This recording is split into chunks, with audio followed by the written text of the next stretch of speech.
जय विष्णु लक्ष्मी के। इस दिन नारियल, नींबू, अनार, सुपारी आदि अर्पण करके भगवान नारायण की पूजा की जाती है। इस दिन तिल और गुड़ का सागार लिया जाता है। पौष कृष्ण सफला एकादशी व्रत कथा। भगवान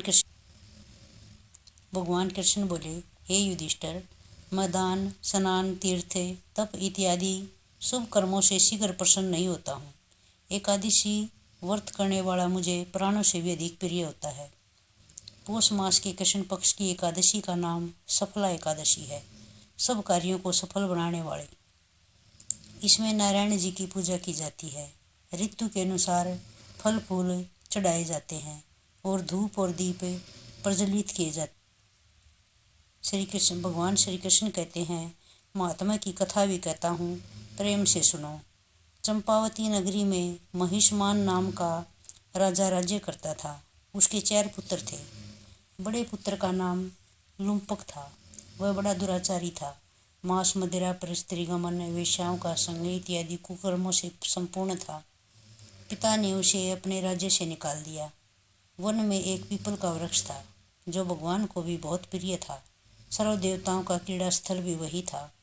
ऐसे पतित पावन वृक्ष के सहारे लुम्पक भी रहने लगा, परंतु फिर भी चाल टेढ़ी ही रही।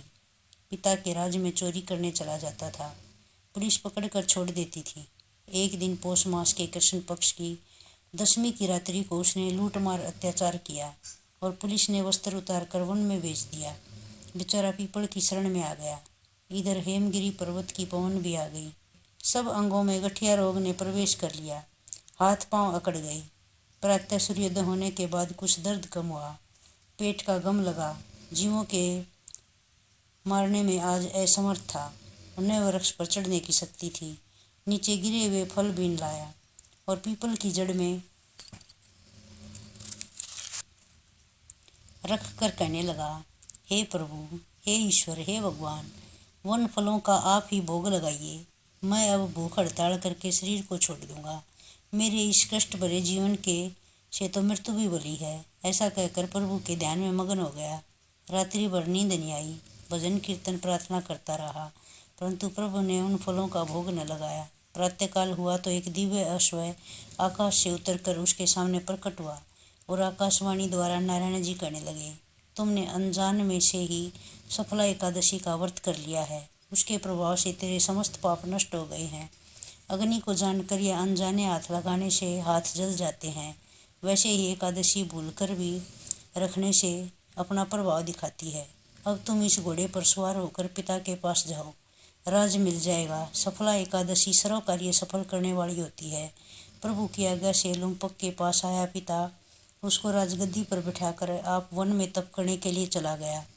लुम्पक के राज्य में प्रजा सब एकादशी व्रत विधि सहित किया करती थी। सारी प्रजा एकादशी का व्रत करती थी। सफला एकादशी के महात्म्य को सुनने से अश्वमेध यज्ञ का फल मिलता है। इससे कहने वालों का भी भला होता है और सुनने वालों का भी भला होता है। जय लक्ष्मी की, जय नारायण की।